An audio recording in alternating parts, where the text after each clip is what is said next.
नमस्कार, बहुत स्वागत है आप सभी का। आप मुझे न्यूज़ 18 के डिजिटल प्लेटफॉर्म पर देख रहे हैं। मैं हूं आपके साथ Jaya Mishra.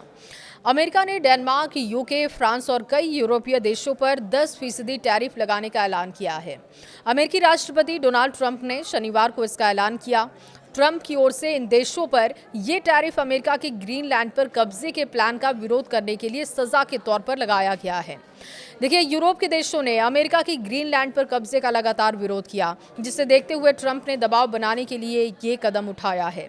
Denmark, Britain, France और देशों पर 1 फरवरी से नया अमेरिकी टैरिफ लागू हो जाएगा।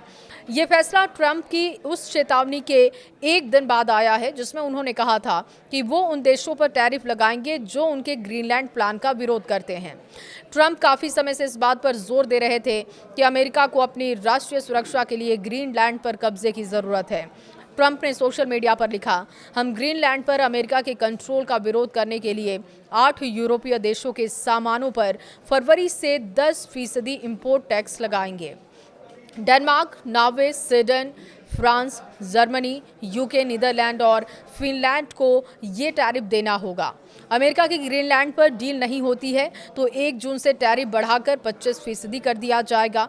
डोनाल्ड ट्रंप ने शुक्रवार को दुनिया को धमकाते हुए कहा कि सभी देशों को ग्रीनलैंड पर कब्जे की अमेरिकी योजना का साथ देना होगा और ऐसे देश जो इस मुद्दे पर अमेरिका का साथ नहीं देंगे उन पर भारी टैरिफ लगाया जाएगा। ग्रीनलैंड के मुद्दे पर टैरिफ को हथियार बनाने की इस धमकी के एक दिन के बाद ही उन्होंने कई देशों पर टैरिफ का ऐलान कर दिया। ग्रीनलैंड पर क्यों है ट्रंप की नजर, ये भी समझिए। देखिए, फ्रांस, ब्रिटेन, डेनमार्क, ग्रीनलैंड और यूरोप के ज्यादातर देश अमेरिका की इस योजना के विरोध में हैं। ये देश नहीं चाहते हैं कि ग्रीनलैंड को अमेरिका अपने नियंत्रण में ले और ऐसे में ट्रंप इन देशों पर आक्रामक हैं।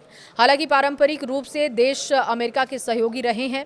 अमेरिका का ये कदम दुनिया को हैरत में डाल रहा है।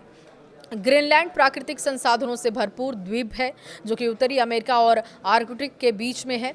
करीब 57,000 की आबादी वाले इस द्वीप को 1979 से स्वशासन हासिल है, लेकिन रक्षा और विदेश नीति डेनमार्क के हाथों में है। ग्रीनलैंड के लोग और नेता अमेरिका का हिस्सा बनने के विचार के खिलाफ अपना पक्ष रखते रहे हैं।